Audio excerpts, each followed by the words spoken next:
Sorolla en negro es una exposición que pretende llamar la atención sobre el uso del color negro en la pintura de Sorolla.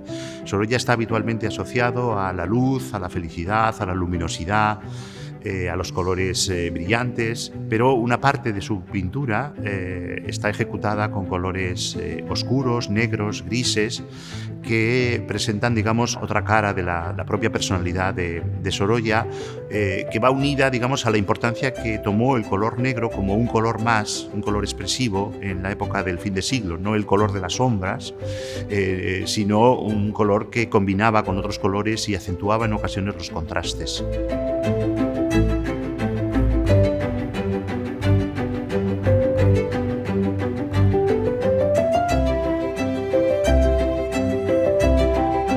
Esta exposición está estructurada en 4 partes. La primera parte se titula Armonías en negro y gris, sobre la utilización de esas tonalidades en los retratos.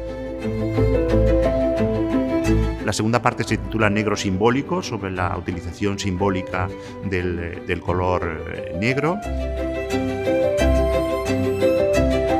La tercera parte se titula Superficies negras y oscuras, sobre el contraste de negro con otras tonalidades.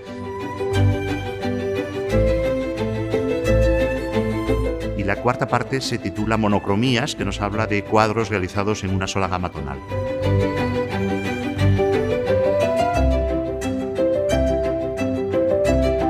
Esta exposición reúne 100 pinturas, muchas de las cuales se exponen por primera vez desde la vida del pintor. Un gran número de ellas son obras de primer orden, que no han salido de las colecciones particulares en mucho tiempo.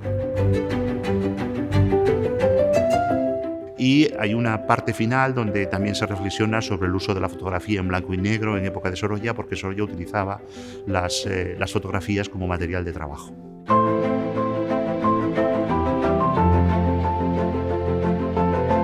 Esta exposición tiene de alguna manera una dimensión excepcional, porque reúne piezas que habitualmente no están presentes en otras exposiciones y se obliga a mirar algunos cuadros que ya se conocen desde un punto de vista distinto al que venían realizándose hasta la fecha.